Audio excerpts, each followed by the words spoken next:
मी गोट farming and dairy farming याच्यामध्ये तुमची पुन्हा शेअर स्वागत आहे. तर मित्रांनो, आज आपण नगर जिल्ह्यामध्ये पारनेर तालुक्यातील निघोज या गावामध्ये सहजाताईंचा फार्म बघण्यासाठी आलो. तर त्यांना काही आपण त्यांची मुलाखत घेत आहोत. तर आपले काही क्वेश्चन आहेत त्यांना विचारतात आणि त्यामधून तुम्हाला व्यवस्थित माहिती पण भेटून जाईल. आणि त्यांनी 2 म्हशीपासून ते तब्बल 130 म्हशीपर्यंतचा दोन मजली शेड उभा केला आहे. त्याचा प्रवास तुम्हाला पाहता येईल. तर ताई, फार्मचं मेन प्रॉपर लोकेशन सांगा.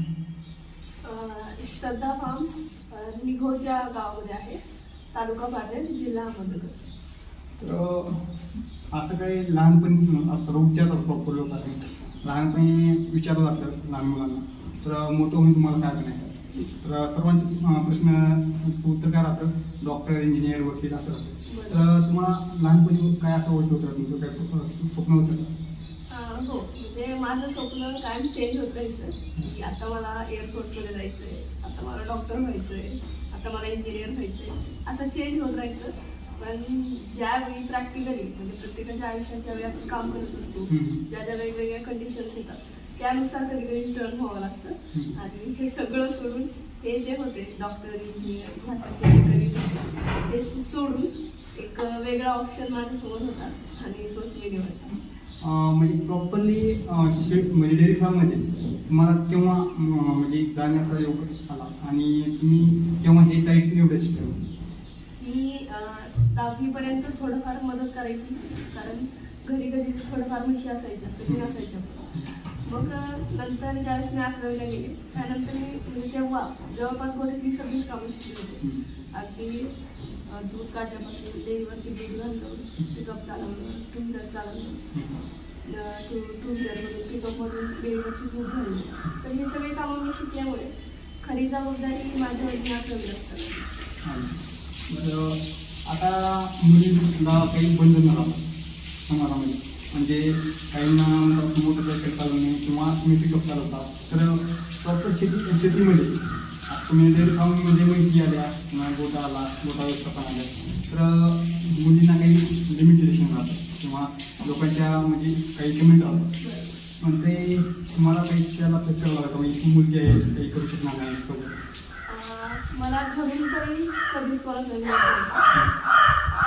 कारण माझ्या वडिलांचा जो व्ह्यू होता की मुलगी म्हणून काय करते, ती सुद्धा चालू शकते, ती पिकअप पण चालू शकते. म्हणजे त्यांनी असं कधी विरोध केला नाही की तू हे काम करू नको, तू हे काम करू नको, तू हे काम करूच शकत नाही, असा कधी विरोध नव्हता. सपोर्ट कायम भेटत गेला.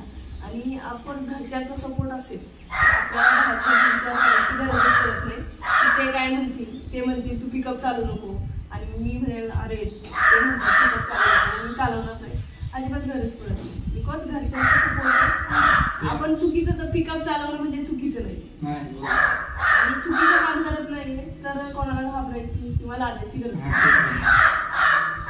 म्हणजे घरचा सपोर्ट होतो मला. Yes, right. नाही, कमेंट म्हणजे चांगल्याच कमेंट, कौतुकच करायची सगळे. मुली कधी त्यांनी पूर्वीपासून पाहिलं होतं की मुली पिकअप चालवतात, टू व्हीलर चालवतात आणि त्यांच्यासाठी एक ही चांगली गोष्ट होती की आपल्या गावातील एक मुलगी इतकं चांगलं काम करते. असं वाईट अशी कमेंट तुम्ही दिली नाही, पण कौतुक सगळेजण करायचे. शाळेमध्ये होतात तेव्हा तुमच्या शिक्षक किंवा शाळेमध्ये सरांची किंवा क्लासमेटची वगैरे काही असं बोलतात ना, म्हणजे तू चांगलं काम करते, काही जण सर्व काही जण म्हणतात नाही किंवा काही असं तुम्ही? मी म्हणजे मला तरी माझ्या कामावर वाईट कमेंट आजपर्यंत आली नाही, पण टीचर्स, त्यांचा एक चांगला फीडबॅक होता. इव्हन मी 11वी 12वीला होते आणि एका माझ्या मैत्रिणीला प्रश्न केला. त्यावेळी मी टू व्हीलर चालवायचे, त्याच्यावर कॅरेज टाकायचे, त्याच्यावर पॅन टाकायचे आणि विचारलेलं की तुम्हाला काय वाटतं. आम्ही 3-4 जण असायचे क्लासेस.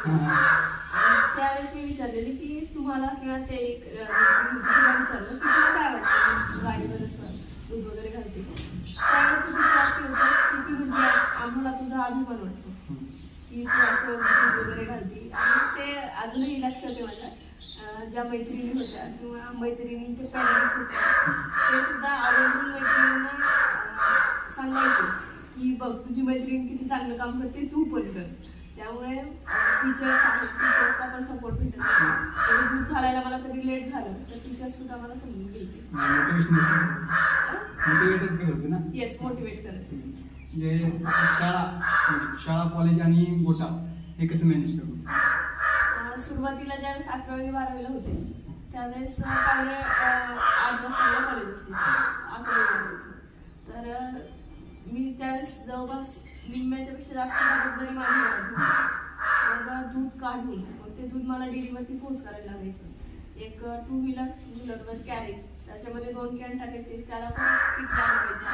तर एवढं 100, 100, कधी कधी 150 लिटरपर्यंत दूध 2 व्हीलरवर घ्यायचं. ते सकाळी लवकर जनावरांचं दूध काढायचं. दूध मग बाकीची कामं असायची गोठ्यामध्ये ती करायची, चारा टाकणं असेल, शेण असेल. त्यानंतर मग दूध घालायला डेअरीवरती जायचं. तिथून म्हणजे कधी कधी डेअरीमध्ये गेल्यावर जी टँक असायची दूध घ्यायची ती सुद्धा साफ केलेली नसायची. मी गेल्यानंतर मग त्यावर कसं लवकर ती साफसफाई करावी लागायची. तर इतकं मला लवकर जावं लागायचं डेअरीवरती. डेअरीवरती दूध घालायचं, तिथून मोकळे झालेले कॅन कॅरेज घ्यायचे, गावामध्ये एका ठिकाणी ठेवायचे आणि मग तिथून ती गाडी पुन्हा कॉलेजला जायचं. तर असं रुटीन 2 वर्ष ठरलेलं होतं.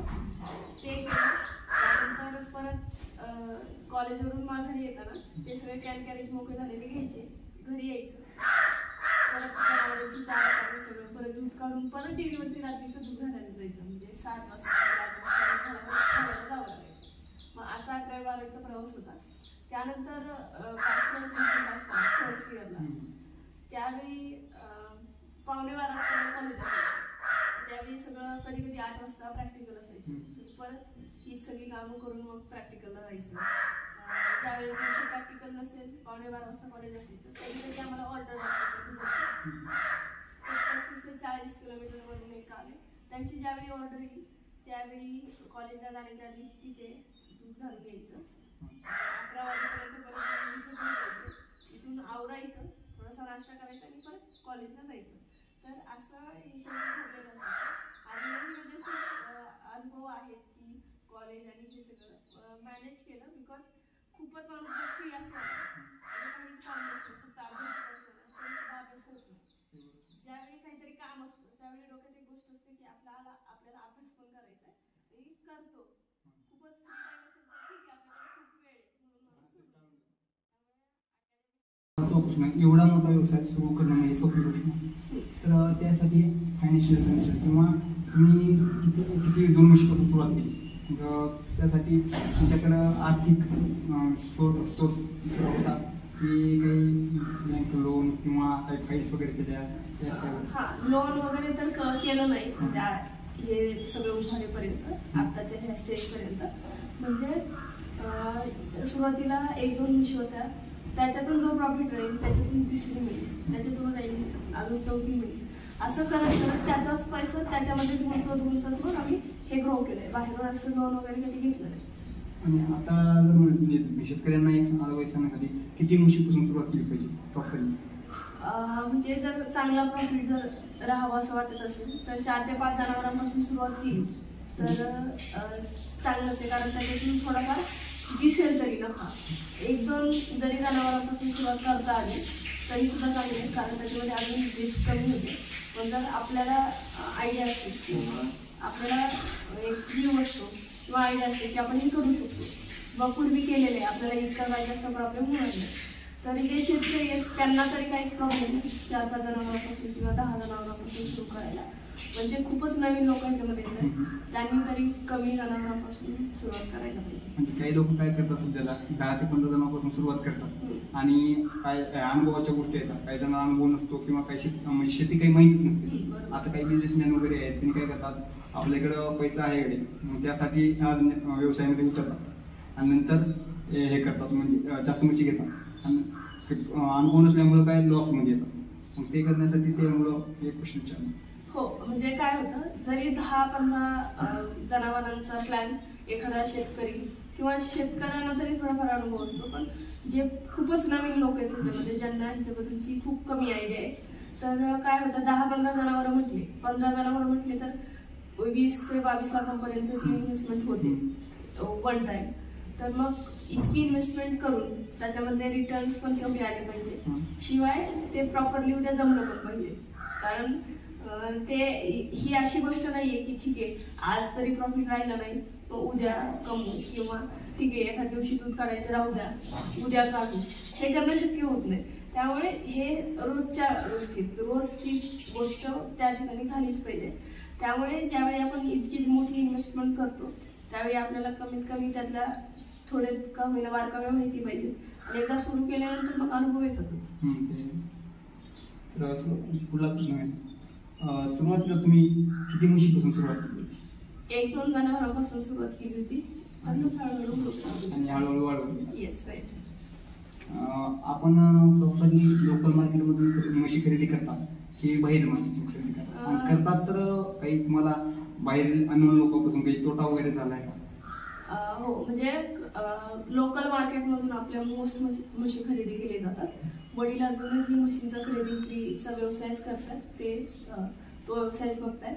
तर ज्यावेळी वडील एखाद्या ते म्हैस घेऊन येतात रोज, म्हणजे कधी कधी येते, तर काही वेळेस ऍक्च्युअल दिसतं वेगळं आणि ते जनावर असतं वेगळं. म्हणजे असं म्हटलं जातं ना की दिसण्यापेक्षा असण्याला महत्व आहे. तर 1-2 अनुभव आहे, म्हणजे त्यांचा जो अनुभव आहे, त्यांचा जो व्ह्यू आहे त्या जनावरांकडे बघण्याचा, त्यामुळे त्यांना इतकं काही होणार जास्त त्रास होतोय त्याच्यामध्ये. पण तरी सुद्धा इतकं असूनही सुद्धा 1-2 जनावरांच्या बाबतीत थोडंसं हे झालेलं. म्हणजे त्यातला एक अनुभव आहे, एक जवळपास 1.25 लाखाची आम्ही म्हैस घेतलेली. दिसायला पण एकदम मोठी होती, कास चांगली होती, जातवान होती. तरी सुद्धा त्या म्हशीने कधी 6 लिटरच्या वरती दूध दिलं नाही. म्हणजे 3 आणि 3 लिटर, सकाळी 3 लिटर, संध्याकाळी 3 लिटर. म्हणजे 1.25 लाखाच्या म्हशीने जर 6 लिटर दूध द्यायचं म्हणजे तो तोटाच एक प्रकार, त्याच्यातून रिटर्न काहीच नाही. मग अशाही गोष्टी होतात. त्यासाठी एखाद्या अर्ध्या म्हणजे 100 जनावरांमधून 150 जनावरांमधून एखाद्या ती अशी केस होऊ शकते.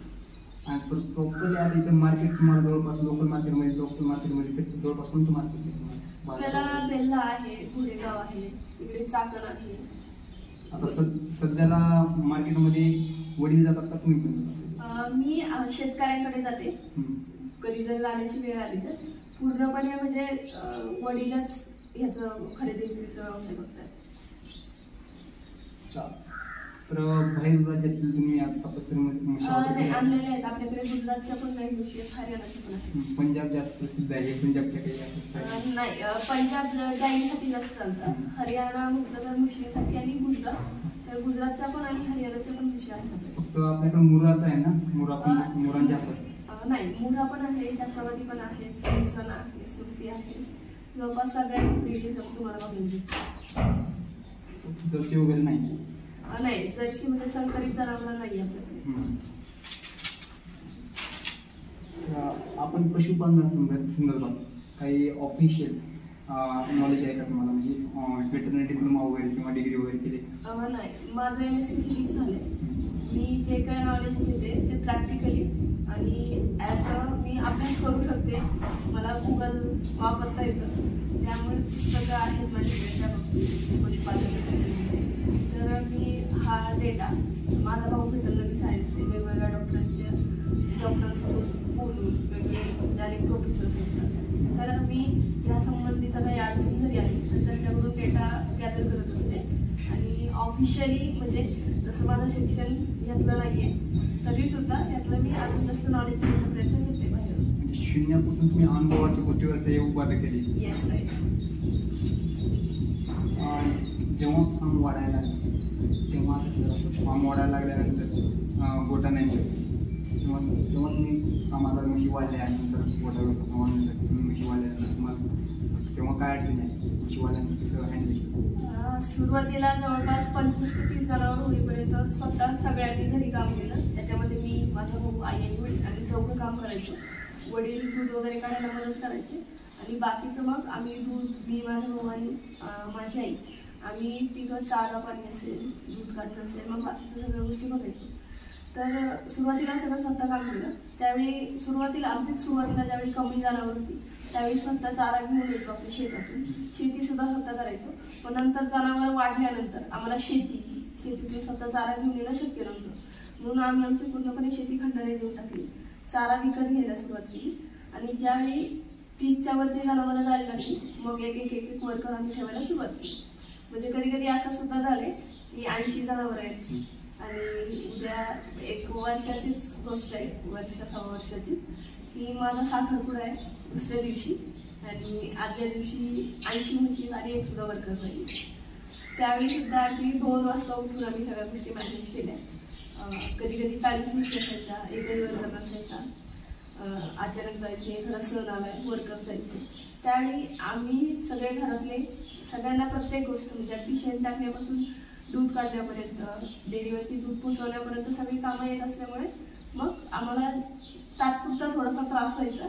पण नंतर जोपर्यंत वर्कर्स येत आहे तोपर्यंत आम्ही ते मॅनेज करायचो. वर्कर्स आले की त्यांच्याकडे काही जनावरं द्यायची, आमच्याकडे हे काम करण्यासाठी थोडीफार जनावरं ठेवायची. मग असं मॅनेज करत आलो आता. आता गोट्यामध्ये सध्या 130 म्हशी आहेत, तर एका गड्याकडे किती म्हशी हँडल करण्यासाठी जातात? एक्स्ट्रीम म्हणजे एखादा गडी कमी असेल तर जास्तीत जास्त 20 जनावरं एक वर्कर हँडल करू शकतो. पण ते थोडंसं हेजिटेट होतं, म्हणजे इतकं पण नाही, करू शकतो पण जास्त बर्डन येतं त्याने. तर साधारणतः 15 ते 16 जनावरं एक वर्कर इझिली करतो.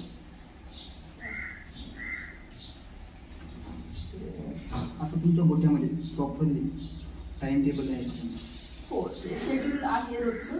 म्हणजे सकाळी पहाटेच 3:30 वाजता काम सुरू होतं. 3:30 वाजता सगळ्यात आधी कुट्टी टाकली जाते, 4 वाजेपर्यंत कुट्टी टाकून होते. त्यानंतर शेण ओढलं जातं.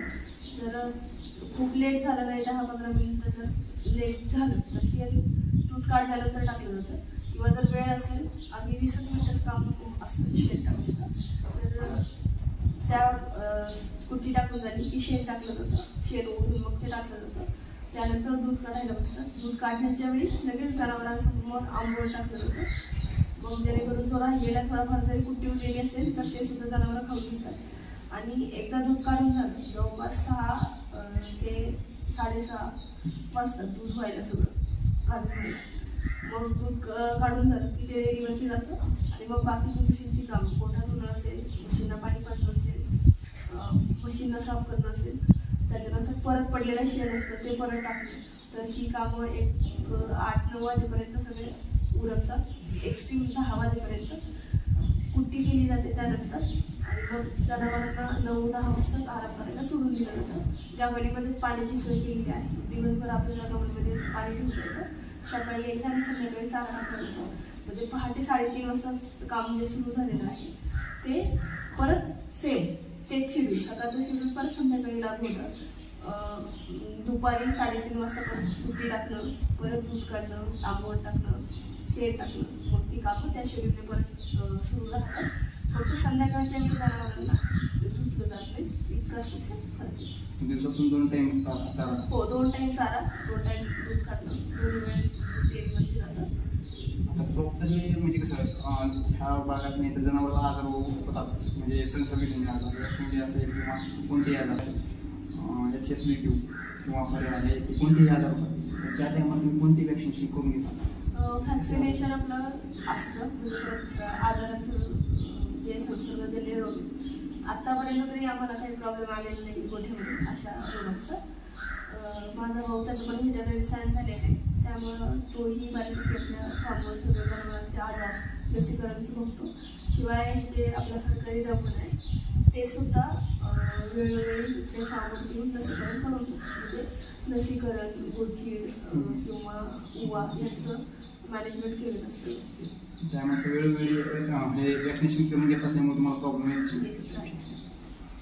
तर शेड बिल्डिंग वेळेस व्हेंटिलेशन किंवा ह्या गोष्टी जास्त होतात, त्यावेळेस तुम्ही प्रॉपर म्हणजे सीझन वाईज काही गोष्टी वारा असेल किंवा पाऊस असेल तर त्या टायमाला तुम्ही कसं हँडल?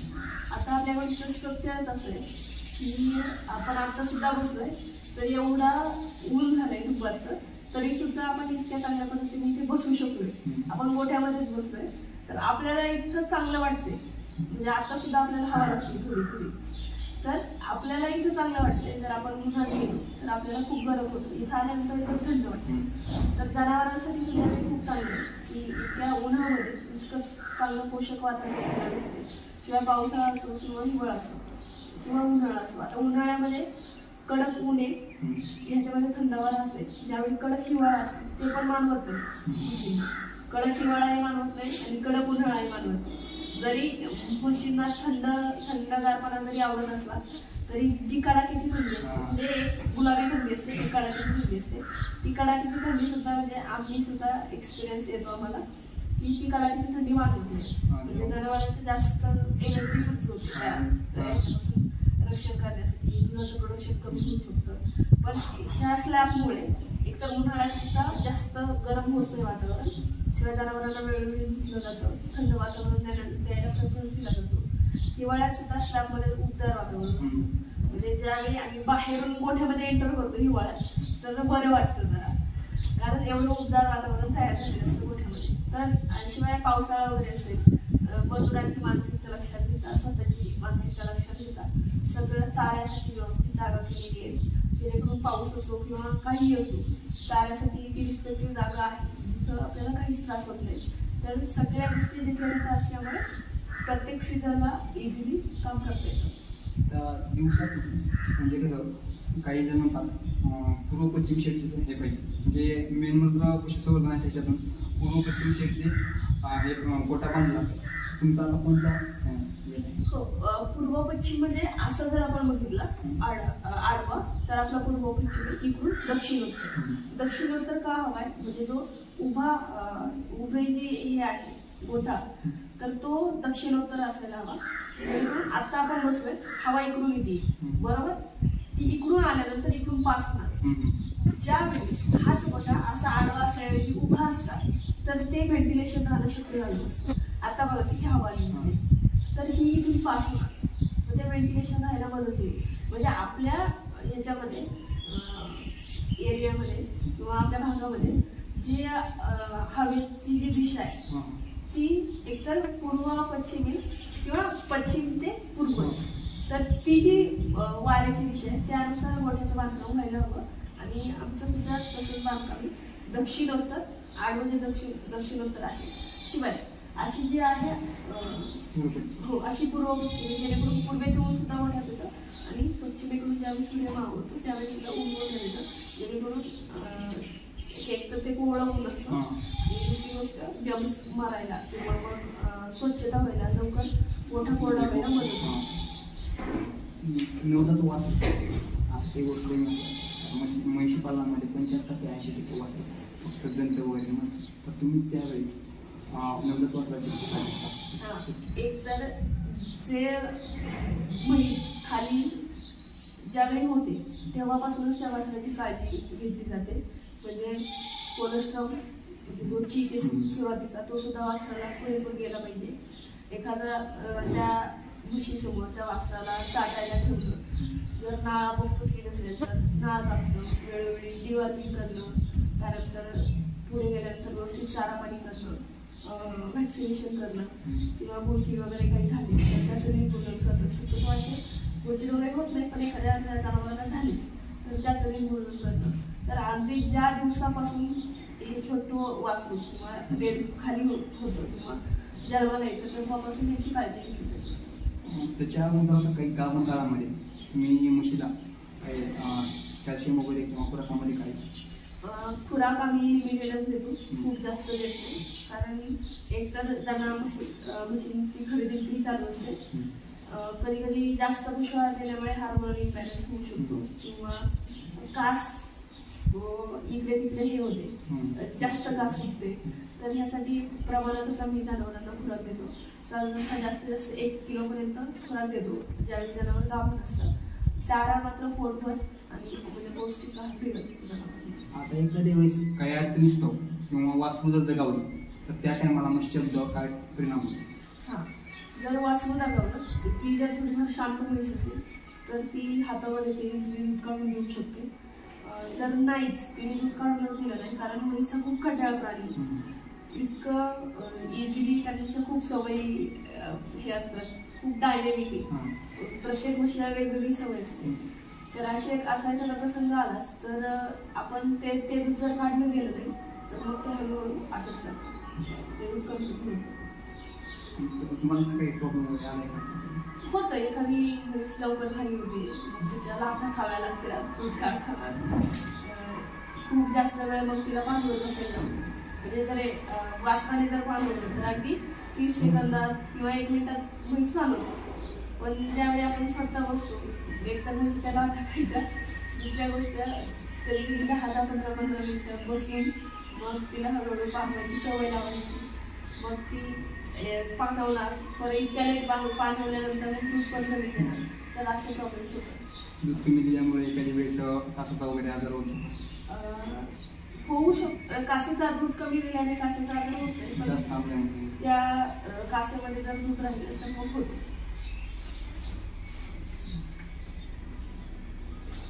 जेव्हा व्यवसायाची सुरुवात केली तेव्हापासून तुम्हाला आतापर्यंत ह्याच्यामध्ये प्रॉफिट किती झाले किंवा वार्षिक प्रॉफिट तुम्हाला किती? प्रॉफिट आपल्याला 50% राहतो, म्हणजे ते व्हॅरी करतो सीझननुसार. जर उन्हाळा असेल तर जागा महाग होतो, म्हणजे प्रत्येकच ठिकाणी, तर त्यावेळेस थोडंसं कमी हे राहतं. तर ॲव्हरेजली जर पकडलं तर 35 ते 45 किंवा 50% आपल्याला प्रॉफिट राहतो. वार्षिक जर काउंट करायचं म्हटलं तर ॲव्हरेजली आपल्याला 20 ते 22 लाखांपर्यंत प्रॉफिट राहतो, कारण ह्याचा पण आकडा खूप तयारी होतो प्रत्येक 10 दिवसाला, प्रत्येक महिन्याला. कारण आज जर तुम्ही ह्या फार्मवर दोन्ही फार्मवर जर तुम्ही 130 जनावरं बघितली तर उद्या तुम्ही 100च बघा, किंवा इथं जर 60 जनावरं बघितली उद्या 50 पण बघाल किंवा 70 पण बघाल, कारण जो खरेदी विक्रीचा व्यवसाय तो सुरू आहे. त्यानुसार दुधाचा पण आकडा चेंज होत राहतो, रोजच्या फॅटचा आकडा चेंज होतो, ते तर डायनेमिकच तुम्हाला दिसेल. मग हे सगळं काउंट करतात ते ॲव्हरेज दिवस आपल्याला पकडावं लागतं. दर महिन्याला, म्हणजे ह्या वेळेस मी म्हटलं की माझं 5 लाख रुपये पेमेंट झालं, तर पुढच्या महिन्याला थोडंसं कमी जास्त पण होऊ शकतं फक्त दुधातून. मग अशा पद्धतीने ॲव्हरेज आहे. आता आपलं दूध व्यवसायामध्ये SNF आणि फॅट यावर तुम्ही काय काम करता? म्हणजे कमी जास्त होत राहतं ते तर माहितीच आहे, पण ते शेतकऱ्यांना जास्त प्रॉब्लेम त्यामुळे येतात. आणि फॅट आणि SNF कमी झाला तर त्यामध्ये लॉस होऊ शकतो किंवा भाव कमी येऊ शकतो, तर त्यासाठी तुम्ही काय सांगा? हो, आता जे फॅट आणि SNF, म्हणजे SNF पेक्षा सुद्धा मला फॅटने जास्त त्रास दिलेला. तो कसा सुरुवातीला एक 4-5 वर्षापूर्वी म्हशीच्या दुधाची फॅट लागायची 5.5, 5.8, 5.9, कधी 6.0, म्हणजे इतकी कमी फॅट लागायची. सुरुवातीला तर डेअरीवाले घ्यायचे, म्हशीच्या रेटने दूध विकलं जायचं, पण नंतर त्यांचा पण एक रूल आला की 6.0च्या जर आतमध्ये फॅट आली दुधाची की त्या दुधाला गाईचा रेट देणार. मग गाईचा रेट म्हणजे ज्यावेळी 45 पर्यंत किंवा 40-45 ते 50 रुपयापर्यंत दुधाची रेट होती म्हशीच्या, त्यावेळी म्हणजे पडायचा तितका जर चांगली फॅट लागली तर, त्यावेळी गाईच्या दुधाला 17-18 ते 20-22 रुपयापर्यंतच रेट होता, म्हणजे निम्मा रेट भेटायचा. तर त्यावेळेस गाईच्या दुधामध्ये ते म्हशीचं दूध घेतलं जायचं, गाईच्या दुधाचा रेट केला जायचा. तर हे इन्सिडेंट झाले. नंतर आम्ही पूर्ण मेंटेन करायला सुरुवात केली, अभ्यास केली की एवढी कमी फॅट का लागते, तर ते आपल्याला कसं ओव्हरकम करता येईल. सगळ्यात आधी चाऱ्याकडे लक्ष दिलं की कोणत्या चाऱ्याने चांगली फॅट लागू शकते. दूधही आणि फॅट सुद्धा, एकतर मका त्याने चांगली फॅट लागते, दुधाचाही आकार चांगला राहतो. ज्यावेळी आम्ही फक्त ऊस दिला त्यावेळेस दूध तर चांगलं निघतं पण फॅट नाही. ज्यावेळी फक्त वैरण दिली सुगंधाला त्यावेळी फॅट तर चांगली लागते पण दूध कमी निघतं. मग हे आपल्याला मेंटेन करायचं की दूध पण चांगलं पाहिजे आणि फॅट सुद्धा चांगली निघली पाहिजे. म्हणजे कसं आपण जरी वैरण दिले तर दूध वाढतं, काही आता याच्यामध्ये मका वगैरे दिली तर फॅट पण वाढतं, पण कंटिन्यू आपण मका देऊ शकतो. कारण आता जे आपल्याकडे जागा अवेलेबल आहे किंवा सीझन वाईज कंटिन्यू आपल्याकडे उन्हाळ्यामध्ये पावसाळ्यामध्ये पण कुठे अवेलेबल आहे 24 तास. हो, मग अशा मका आपण कॉन्ट्रॅक्ट बेसिसवर करता येतो आपल्याला शेतकऱ्यांसोबत की तुम्ही मका लावा वर्षभर, आम्ही ह्या रेटने वर्षभर घेऊन जातो तुमच्याकडून, असं सुद्धा करता येतं. किंवा मुर्गा सुद्धा खूप बेस्ट ऑप्शन असतो आपल्याकडे. जवळपास 200 जणांपर्यंत 150 ते 200 जणांपर्यंत आपण स्वतः सुद्धा मुर्गाच बनवून ठेवतो. ज्यावेळी हिरवा चारा आहे मकेचा त्यावेळी द्यायचा हिरवा चारा, ज्यावेळी मका नसेल त्यावेळी मुरघास द्यायचा किंवा बाकीचं वैरण असते नेपियन सारखा एखादा चारा असतो. तर चाऱ्याचे वेगवेगळे ऑप्शन्स आहेत. तर पौष्टिक चारा फॅटसाठी आधी चांगला चाऱ्यावरती लक्ष केंद्रित केलं. नंतर पशु आहार की सरकी दिलेली फॅट किती लागते, कांडी पेंट त्याने तो फक्त दिला तर काय होतं, म्हणजे हे सगळं अनुभवातून शिकलं की हा पशु आहार दिला तर काय होतं, हा पशु आहार नाही दिला तर काय होतं. नंतर पशु आहारावर लक्ष केंद्रित केलं. ॲट द एंड जनावरांचं डायजेशन व्यवस्थित होते का, कारण जर डायजेशन व्यवस्थित झालं नाही त्यासाठी चाऱ्याची साईज किंवा ज्या डायजेशनसाठी एन्झाईम्स लागतात ते कुठून तयार होतात, लिव्हरवरून. मग लिव्हरवर काम करायचं, लिव्हर टॉनिक सारखे उपाय असतात तर ते करायचं. तर असं करत करत चारा केला, खुराक केला, नंतर डायजेशन, मग एक चांगल्या प्रकारे आम्हाला फॅट मेंटेन करता आली. आता 7.0 7.5 पर्यंत आमची फॅट लागते. रेट काय आहे? रेट आपल्याला 60 ते 65 रुपयाच्या दरम्यान पडतो. 60 ते 65 रुपये. पण हे आहे ना आपलं, तुम्ही सुरुवातीपासून करतात का आता नाही, आपण 3-4 वर्ष झाले किंवा जास्त झाले असतील. खूप भरपूर दिवसापासून. त्याबद्दल दुधामध्ये काय भाव लागत ना त्यामुळे तुम्हाला काही फरक आढळून आला? आता मी तर 5 रुपये पर फॅटले दूध घातलेले, म्हणजे मी स्वतः 5 रुपये पर फॅटपासून दूध घातलंय. आज 8.5 रुपये पर फॅटले चालू. म्हणजे दुधाचा रेट त्यावेळी वाढायचा तर कसा 25 पैसे, म्हणजे 5.25 कधी 5.5 कमी व्हायचा, पण 0.25 पैसे 25 पैसे किंवा 50 पैसे. तर त्यावेळेचा रेट आणि आताचा रेट त्याच्यामध्ये खूप तफावत आहे. त्यामुळं आपलं मुरघास आणि हे मुरघास कधीही बेस्ट आहे फॅटसाठी, दुधासाठी.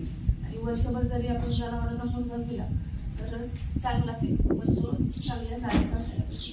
म्हणजे मुरघास द्यायसाठी आता नवीन शेतकऱ्यांना तुम्ही काय सांगाल, म्हणजे जास्त द्यायचा, कमीपासून सुरुवात करायची? आम्ही तर सजेस्ट करतो तसं, पण कमीपासून सुरुवात करत वाढवा. म्हणजे कसं असतं, हो, कोणताही नवीन चारा आपण द्यायला सुरुवात करतो जनावरांना, मग तो पशु आहार असो किंवा कोणताही नवीन चारा असो. जर आपण आतापर्यंत मका देतोय आणि अचानक आपण त्यांना जर वैरण किंवा ऊस द्यायला सुरुवात केली तर जनावर ते खाणार नाही. म्हणजे त्यांनी ते ऍडॉप्ट केले. खाली तर डिहायड्रेशन वगैरे होऊ शकते. हा, किंवा जास्त पशु आहार दिला तर डिहायड्रेशन होतं. मग नवीन खुराक दिला एखादा जास्त प्रमाणात केला तरी पण होऊ शकतं. तर जनावरांनी पूर्वीपासून ज्या सवयी लागलेल्या आहेत त्यांना त्या इतके इझिली बदलता येत. म्हणजे मग त्यासाठी आधी आपल्याला माहिती की हा मका चारा आपला संपणार आहे 15 दिवसांनी. तर मग आधीपासूनच आपल्याला जो दुसरा चारा आहे त्याची सवय जनावरांना लावून ठेवायची. म्हणजे जर नवीन मुरघास द्यायचे तर आधी थोडं द्या, नंतर हळूहळू करत वाढवत मग पूर्णपणे द्यायला सुरुवात करा. कारण सुरुवातीलाच आपण अचानक बदल केला, अचानक पूर्णपणे मुरघास द्यायला सुरुवात केली तर जनावर खात नाही. आणि चाऱ्यामध्ये जरी बदल झाला तरी मग तुम्ही म्हटलं तसं डिहायड्रेशन वगैरे, पशु आहार जर जास्त केला तर डिहायड्रेशन वगैरे होण्याची शक्यता असते. त्यामुळे कोणताही बदल करताना, कोणताही नवीन चारा मुरघास ऍड करताना हळूहळू थोडं द्यायचं आहे, नंतर वाढवत पूर्णपणे दिला तरी चालतं. आपल्या आता काही लोक असं म्हणतात की दूध व्यवसाय हा प्रॉफिटेबल नाही. म्हणजे आता नगरमध्ये चालतो किंवा पश्चिम महाराष्ट्रामध्ये हा व्यवसाय दूध व्यवसाय म्हणजे जमीन जास्त आहे. तर मराठवाड्यातील लोकांना तुम्ही काय सांगा, किंवा काही लोक इच्छुक आहेत पण काही लोक सांगतात बा हा व्यवसाय प्रॉफिटेबल नाही किंवा आपल्याकडे परवडणार नाही. आता आमच्या भागामध्ये मराठवाड्यामध्ये तेवढं नाही, जिल्ह्यामध्ये जवळपास थोडं कुठं व्हायला मिळतात. हो बरोबर. म्हणजे मराठवाडा लातूरमधून सुद्धा खूप लोक आपल्याकडे ट्रेनिंग झाले. तर त्यांना माझं एक सांगणं असेल की तुम्ही आतापर्यंत ट्रेडिशनली करताय. म्हणजे मला ॲक्च्युअल मी एकदा जालना त्या भागात गेल्यावर तिथली एकंदरीत परिस्थिती समजली की एकतर अंधश्रद्धा खूप आहे की एक पावडर दिली तर जनावर दूध देतं, अदरवाईज देत नाही. एक बाबा येतो जो पावडर देतो तरच म्हैस कासं दूध सोडते. ॲक्च्युअल मला सायंटिफिकली माहिती नाही आहे तुमच्याकडे नक्की काय होतं, पण ह्या गोष्टी मी ऐकल्यात. कारण प्रशिक्षणाला लोक येतात तर ते सुद्धा आम्हाला सांगतात ह्या गोष्टी होतात. शिवाय बऱ्याच म्हणजे मी अनुभवल्याप्रमाणे अजूनही अभ्यासपूर्वक केलं जात नाही. त्यात तुमच्या इकडे सगळ्यात मोठा प्रॉब्लेम होतो तो म्हणजे दुधाला रेटच भेटत नाही. कारण आमच्याकडे ज्या दुधाला 60 ते 65 रुपयाचा भाव भेटतो तुमच्याकडे 50 रुपयाचाच भेटत असेल अंदाजे, ते सुद्धा मला त्यांच्याकडून कळालं. तर एकतर भाव जर चांगला भेटला तर नक्कीच तुमच्याकडच्या म्हणजे विदर्भ, मराठवाडा किंवा तुम्ही जिथे आहात तिकडून सुद्धा लोकांनी हा व्यवसाय करता येईल त्यांना. पण जरी सुरुवात करायची तरी एखाद्या जवळच्या आसपासच्या चांगल्या मोठ्यांना भेटी द्या, कळेल की दूध व्यवसायाची खरी वास्तविकता काय. कारण आज सुद्धा खूप लोक हा फार्म बघायला येतात. पण होतं काय की आत्ताच जे बघताय श्रद्धाला ती पूर्वी अशी नव्हती. तिला जर तुम्ही 5-6 वर्षापूर्वी बघितलं तर तिचे हाल न बघण्यासारखे होते की तिने काय काय स्ट्रगल केले.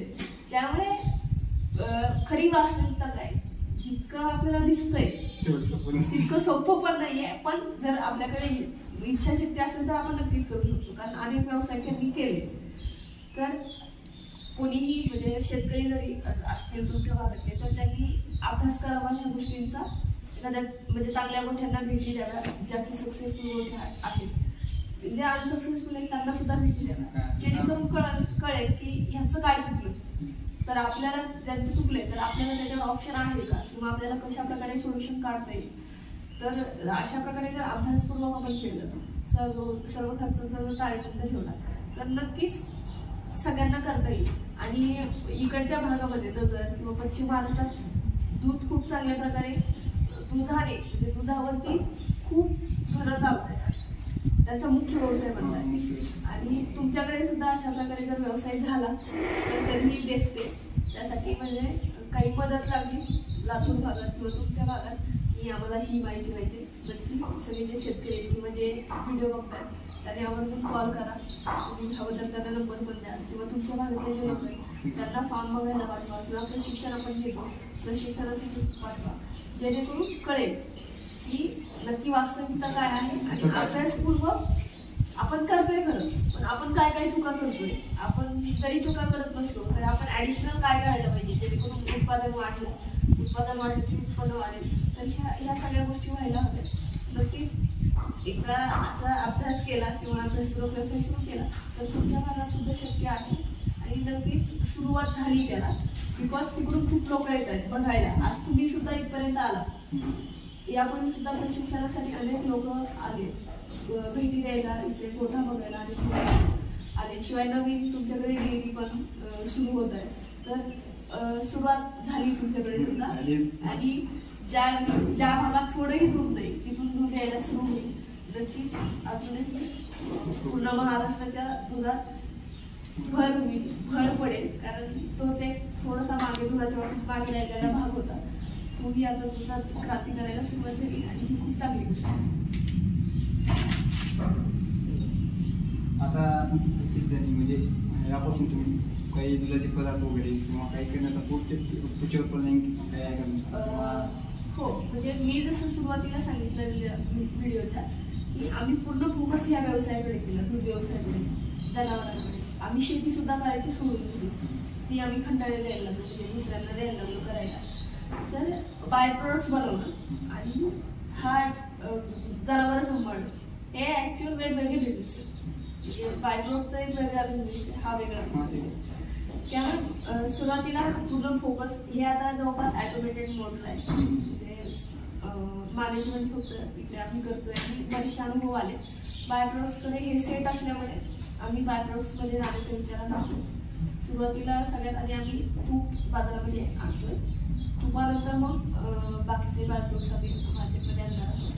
शिवाय त्यामध्ये सुद्धा आमचे बाय प्रोडक्ट्स म्हणजे शेणाचे बाय प्रोडक्ट्स बनवतो आम्ही. शेणापासून जीवनशैली खत, गांडूळ खत आणि आपला एक बायोगॅसचा सुद्धा प्रोजेक्ट आहे. म्हणजे रोज 1 टन आपण त्याच्यामध्ये शेण टाकू शकतो, इतकी मोठी कॅपॅसिटी आहे. तर त्याच्यापासून स्लरी भेटते. तर बायोगॅस, जीवाणूजैविक खत, स्लरी आणि गांडूळ खत असे आपले शेणाचे बाय प्रोडक्ट्स आहेत. तर तो आमचा एक्झिस्टिंग बिझनेस आहे, आम्ही करतो. पण आता भविष्यात आमचा बाय प्रोडक्ट्समध्ये सुद्धा जाण्याचा विचार आहे. एका म्हशीपासून तुम्हाला किती फायदा मिळतो तुमच्या अनुभवात? कमीत कमी म्हणजे 10 लिटरची जरी ॲव्हरेज म्हैस पकडली आपण, 10 लिटर देतात जनावर. तर सुरुवातीच्या काळामध्ये 10 ते 12 हजार रुपये आपल्याला आरामशीर घडवू शकतो एका म्हशीकडून. नंतर तो हळूहळू कमी होत जाईल. पण सुरुवातीला तरी जे पीक पॉईंट असतात ते जास्त दुधाचा कालावधी त्याच्यामध्ये महिन्याला एका म्हशीपासून 10 लिटरची जरी म्हैस म्हणजे कमीत कमी आपण ज्यावेळेस पकडतो 10 ते 12 रुपये हो एका. तर ते जनावर कोणते सिम्पटम तुम्ही जनावर आजारी आहे हे लक्ष देता किंवा तुम्ही एवढे जनावरांना आजारी आहे किंवा कसं हँडल म्हणजे आजार वगैरे असतील किंवा काही असतील तर गोट्याची हो आता अगदीच म्हणजे छोटे छोटे लक्षण असतात कोणताही आजार होण्यापूर्वी म्हणजे आता होणार आहे किंवा मग आता आजार झाला आहे एखादा तर लक्षणं आपल्याला माहिती असतात. जनावर चारा खात नाही, पाणी पित नाही किंवा जनावराचं नाक कोरडं झालंय किंवा जनावराच्या डोळ्यातून घाण येते. त्याचवेळी जर बघितलं आपण तर पातळ शेण आहे, त्यातून खराब वास येते, मग डिवर्मिंग करणं. तर अशा छोट्या छोट्या गोष्टी असतात. त्याच्यानंतर त्वचेची चमक बघायची, ती मऊ आहे की खडबडीत झाली म्हणजे रखरखीत आहे, अंगावर काटा आलाय का, कानाच्या मागे ताप कळतो. तर ह्या छोट्या छोट्या गोष्टी असतात ज्याने कळतं इझिली की हे जनावर आजारी असू शकतं. मग जो एखादं जनावर तरी आजारी पडलं किंवा मस्तिष्क होऊ शकते तर त्यावेळी तर ते सगळे आजाराची लक्षणं अनुभवातून कळत गेले तर असं काही लक्षण जाणवलं की लगेच लवकरात लवकर आम्ही ट्रीटमेंट करून देतो. पण आता जवळपास 8 ते 10 वर्ष त्याची सुरुवात तुमचा आवडता किंवा आनंद म्हणजे कोणत्या कामात किंवा काय ते सांगाल का? हो आनंदाचं म्हटलं तर सुरुवातीलाच अगदी इनिशियली मी ज्यावेळी 9 म्हशींचं हलक्या 9 म्हशींचं ज्यावेळी दूध काढलं त्यावेळेचा आनंद खूप बेस्ट होता. बिकॉज मला वाटत होतं की मी माझ्या आईवडिलांना मदत करावी ह्या कामामध्ये आणि त्या दिवशी गोठ्यातलं सगळ्यात अवघड काम मला यायला लागलं. गोठ्यातलं ज्यावेळी हलक्या 9 म्हशींचं दूध काढलं त्यावेळी खूप आनंदाने वडिलांना सांगायला गेले होते की मी आज 9 म्हशींचं दूध काढले. तर तो अगदी सुरुवातीचा इन्सिडेंट मला आठवतोय. तेव्हा तुमचं एज काय होतं? त्यावेळी मी 11वीला होते, ते एज 17 वर्ष. त्या कालावधीमध्ये मुलींना लाड करणं म्हणजे ही गोष्ट म्हणजे आश्चर्यच. कारण एक आणि 2 म्हशीचं काढू शकतो, जवळपास 8 ते 9 म्हशीचं दूध काढणं म्हणजे सोपं. तर ते नवीन डेअरी फार्मिंग करणार आहेत त्यांना काही असे तुमच्याकडे इम्पॉर्टंट काही टिप्स आहेत का ते सांगा. टिप्स म्हणजे ॲक्च्युअल हा खूप वास्ट विषय पशुपालन करणं किंवा दूध व्यवसाय करणं. तर नवीन जे पण लोक येतात जसं मी सुरुवातीला सांगितलं आधी याची वास्तविकता समजून घ्या, वेगवेगळ्या गोष्टींना भेटी द्या, जिथे चांगल्या ठिकाणी म्हणजे प्रशिक्षण दिलं जातं तुमच्या आजूबाजूच्या एरियामध्ये तिथून प्रशिक्षण घ्या. म्हणजे ह्याची एकदा वास्तविकता कळाली, थोड्याफार जरी गोष्टी कळाल्या तर अजून सोपं होतं. आणि सुरुवातीलाच खूप जास्त इन्व्हेस्टमेंट करण्यापेक्षा सुरुवातीला त्याच्यामध्ये स्वतः काम करा जेणेकरून कळेल की नक्की हा व्यवसाय कशा पद्धतीने चालतो. आणि अनेक प्रशिक्षणार्थी जे प्रशिक्षण घेऊन गेले त्यांनी सुरुवातीला छोट्या लेवलला सुरू केले. ज्यावेळी त्यांना कळालं की अरे आपण हे करू शकतो मोठ्या लेवलला त्यानंतर सुरुवातीला 5-6 जनावरांचं केलं. आता डिरेक्टली ते 30-40 जनावरांचं करणार आहे. म्हणजे ज्यावेळी आपल्याला अनुभव येतो 4-5 जनावरांमधून किंवा 10 जनावरांपर्यंत की ह्या गोष्टी अशा पद्धतीने केल्या गेल्या पाहिजेत किंवा अशा म्हणजे थोडाफार अनुभव घेता आला तर एखाद्या ठिकाणी म्हणजे वेगवेगळ्या ठिकाणावरून माहिती गोळा करून नंतर अभ्यास सगळ्या त्याचा अभ्यास करून त्या क्षेत्रात किंवा त्या क्षेत्रामध्ये येणं गरजेचं आहे. तर धन्यवाद मित्रांनो. आणि काही जर तुम्हाला प्रशिक्षण वगैरे घ्यायचं असेल तर नक्कीच ताईच्या शेडला भेट द्या, त्यांच्याकडून प्रशिक्षण वगैरे घ्या. आणि काही अडचण प्रॉब्लेम वगैरे असतील तर त्यांना पण विचारा आणि काही अडचण वाटली तर मला कॉल बॅक करा. तर अशीच व्हिडिओ पाहण्यासाठी आपल्या SP गोट फार्मिंगला सबस्क्राईब करा आणि व्हिडिओ आवडला तर लाईक करा आणि कमेंट करून नक्की सांगा की व्हिडिओ कसा वाटला.